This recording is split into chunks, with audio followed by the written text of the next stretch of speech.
White House issued a memo on how to fight back on the debt limit. They want to fight those Republicans because you just saw the facts from Edward Lawrence. They're pretty bad. The memo instructs Democrats to say this. Talking points. The House GOP economic moves make inflation worse, protects rich tax cheats, increases the deficit, raises taxes on middle-class families, and cuts Social Security and Medicare.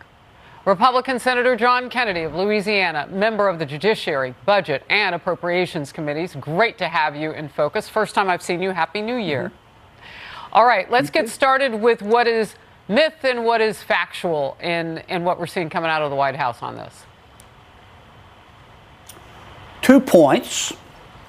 The United States Congress will not vote to default on America's debt.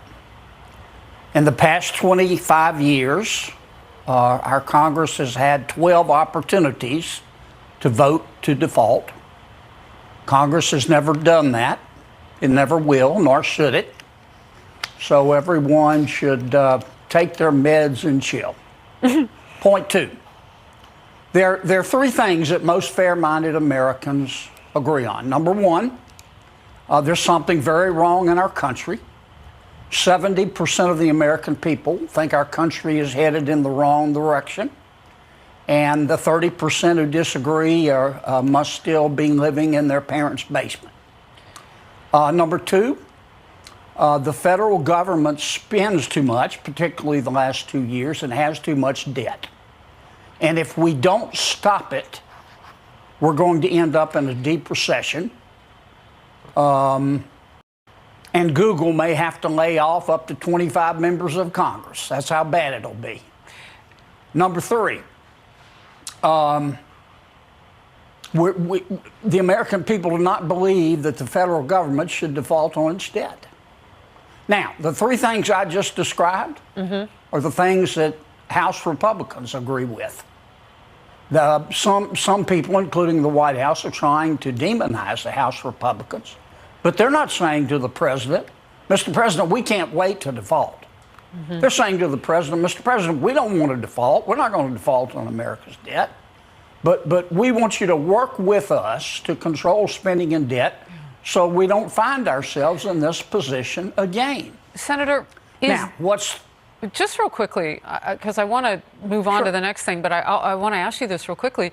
What about this group of Republican leadership has us to the point where they just might bring the swamp to a halt and get this done? I mean, is this a special group? Because this has been an ongoing conversation, and Democrats always vilify the right on this issue.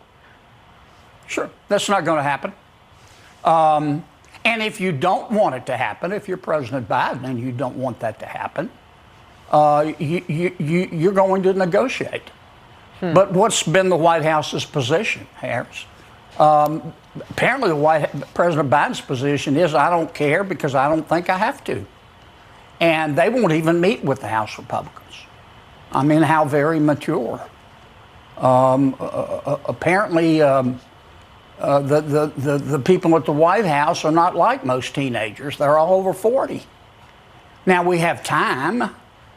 Very little. I know Secretary Yellen is saying it's immediate, but we won't have a drop-dead date until August, maybe September. And that is news. The White House has time. Because we're being told June. That's more. No, that's a lot more time. That's time. not true. No, it's not true. We've got at least until August and maybe September, which is enough time for the White House to grow out of puberty and sit down and talk with the House Republicans. Wow. That is really useful information. I mean, June is obviously a lot more imminent. This conversation needs no manipulation, Senator. So we appreciate you telling us when it's really going to happen.